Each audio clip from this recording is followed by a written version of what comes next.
Hi అండి. Homemade chocolates series start చేశానండి. ఇది ఫస్ట్ సిరీస్. చాలా సింపుల్‌గా ఇంట్లోనే చాక్లెట్స్ ఎలా చేసుకోవాలో చూపిస్తున్నాను. ఇది డార్క్ ప్లెయిన్ చాక్లెట్ అండి. చాక్లెట్స్‌ని ఇంట్లోనే చేసుకొని తింటే ఆ థ్రిల్లే వేరండి.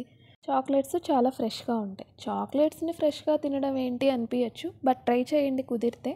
ఆ డిఫరెన్స్ తెలుస్తుంది. చాక్లెట్స్ అంటే ఇంట్లో పిల్లల నుంచి పెద్దల వరకు అందరూ ఇష్టపడతారు. అదే మనం చేసి పెడితే ఆ ఫీలే వేరే లెవెల్ ఉంటుందండి.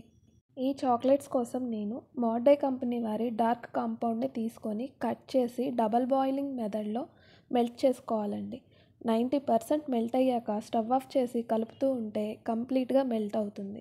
మెల్ట్ అయిన కాంపౌండ్ని మౌల్డ్లో వేసి 4-5 టైమ్స్ ట్యాప్ చేయండి. ట్యాప్ చేయడం వల్ల లోపల ఎయిర్ బబుల్స్ ఉంటే క్లియర్ అయిపోతాయి.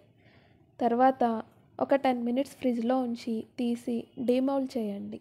చూసారు కదండి ఎంత సింపుల్గా మనకు కావాల్సిన సైజు షేపు చాక్లెట్స్ రెడీ. అప్పుడే తినేయాలి అంటే తినేయచ్చు, లేదు అంటే ప్యాక్ చేసి ఒక ఎయిర్ టైట్ బాక్స్లో స్టోర్ చేసుకోవచ్చు. ఈ వీడియో నచ్చితే లైక్ చేయండి, షేర్ చేయండి, సబ్స్క్రైబ్ చేయండి. మీరు కూడా ట్రై చేస్తే ఎలా వచ్చినాయో కామెంట్ చేయండి.